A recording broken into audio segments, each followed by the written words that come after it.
Hello, everyone, and welcome to the Oklahoma News Report. I'm Rich Lenz. On Sunday, October 25th of last year, Oklahoma experienced a freak ice storm that knocked out power to 75,000 Oklahomans. Well, this week we got socked again, this time by multiple tornadoes and baseball-sized hail. In fact, we had more tornadoes this week than we had during all of the spring severe weather season. We have team coverage of the aftermath, beginning with Steve Shaw in the central part of the state. Terrence Young and his family's backyard faces Anadarko's airport. This is time-lapse video from a camera Young planted in his backyard shortly before all heck broke loose around 5:50 Sunday afternoon. And then we saw a huge sheet of rain, and then as we're sitting here watching it, we saw a lot of circulation, and so we didn't know if it was, because we kept hearing that the tornado was at the airport. And we'd already sent the kids and everything to the cellar, and so we were hanging. And then I don't know if it was rain wrap, the funnel, or I don't know. To me, it looks like we might have even been at the funnel, you know, as it occurred. Terrence grabbed his GoPro and skedaddled. It's real scary stuff, you know. It's real scary stuff. So don't recommend hanging there too long, you know. And just like that weather chasing stuff, common sense finally kicked in, and leave that to the big boys. That just, you know. Well, I mean, I grabbed that camera stuff, threw it in the house, and then I beat a path to the cellar. And when I was running, it felt like I was running sideways. That's how hard, and that rain was just coming down like crazy. Terrence's son Dylan flew a drone Monday that captured some of the carnage downtown. The Caddo County Courthouse was one of a handful of buildings that either suffered serious damage or were completely destroyed. It looks like it could have been something that came in and touched down a few times and lifted up, but the damage is extensive, particularly in the downtown area where we have roofs that are damaged. We have a couple buildings that are completely on the ground, and a lot of windows out. Here on Peachtree Road, that right there, that was the main power line to the town of Anadarko.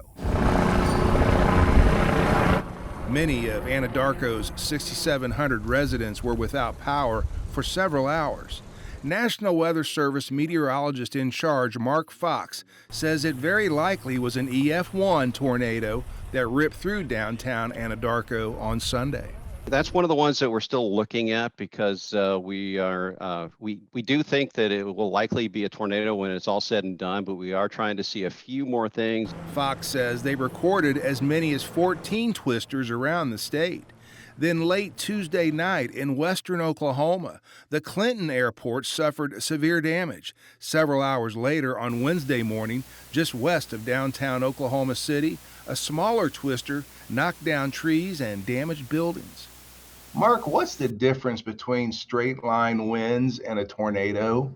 One spins and one doesn't. I know that sounds like a very flippant answer, and I apologize for that, but when it comes down to it, a tornado is just merely spinning around at, in this case, close to about 90 miles per hour.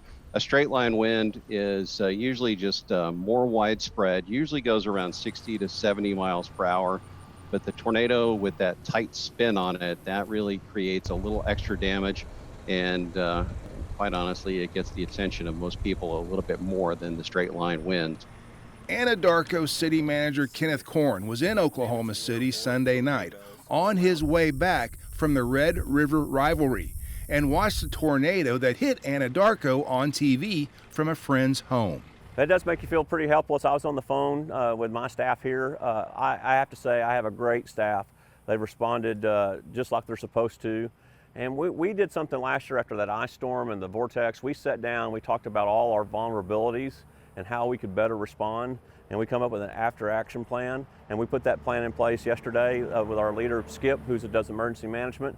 And things happened like it should have. Korn says Anadarko upgraded its early emergency alert system 6 months ago. He says that may have spared lives on Sunday, except for this 200-year-old tree on the edge of town. David Gonzalez lives in the mobile home next to it. He had just rushed his grandfather to a storm shelter across the street and had gone back to get his dog Maximus when he realized he was in trouble.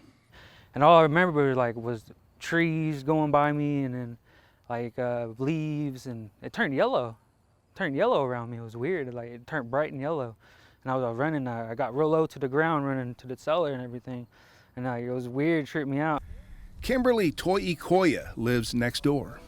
It got cool, and then the wind came through, and then you seen it was sprinkling, and you could hear a little bit of hail, and then all of a sudden a straight line of rain. It was just white. It chased us off the porch, went in the front room and closed the door.